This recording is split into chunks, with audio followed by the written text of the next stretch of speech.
አንድ ተማሪ በፊዚክስ ክፍለ ጊዜ ዘግይቶ ወደ ክፍል ይመጣል። የፊዚክስ መምህራን እንደምታውቋቸው ናቸው። የእነሱን ክፍለ ጊዜ ማርፈድ ነውር ብቻ ሳይሆን ወንጀል አድርገው ያስባሉ። በአማርኛ ክፍለ ጊዜ እንደምንም ይገባል፣ በጂኦግራፊ እንደምንም ይገባል። ፊዚክስ ማትስ ሲሆን ግን መምህራኖቹ አያስጠጉም ታውቃላችሁ።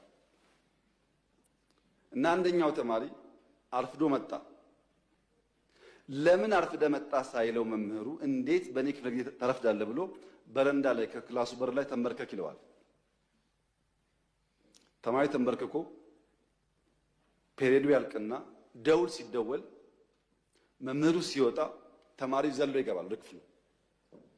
ሲገባ ብላክቦርድ ላይ ሁለት ጥያቄዎች ያያል። ሆምወርክ መስሎት እንዳያመልጠው ቶሎ ይጽፋል። ጊዜ አልነበረው። የሚቀጥለው አስተማሪ ገብቶ እንዳያጠፋበት በፍጥነት ጥያቄውን ጽፎ ሲጨርስ ሁለተኛው መምህር ገባ እና ቀጠለ ትምህርቱ።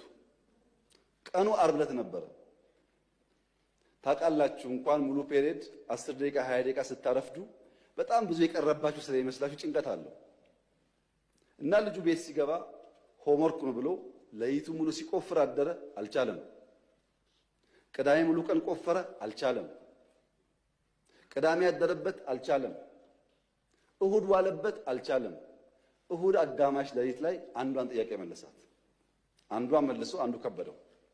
አስቡት፣ ዓርብ፣ ቅዳሜ፣ እሁድ ሁለት ጥያቄ ለመመለስ ሲፈጋ ቆይቶ እሁድ ለሊት አጋማሽ ላይ አንዷን መልሶ አንዷ ቀረችውና ሰኞ ጠዋት ትምህርት ቤት ሄዶ የፊዚክስ መምህር ገብቶ አዲስ ቻፕተር መጻፍ ጀመረ።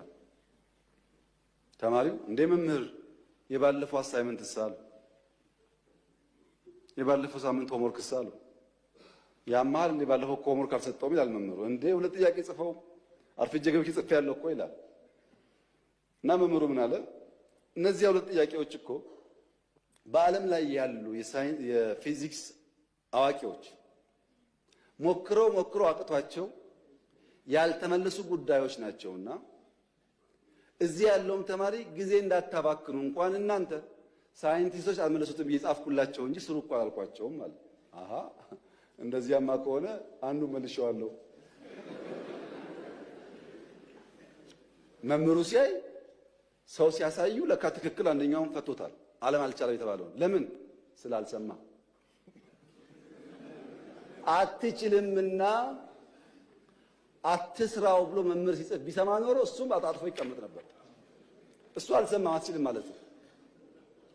እና የተከበረው ምክር ቤት ኢትዮጵያ ቀይ ባህር አይገባትም የሚለውን አልሰማንም።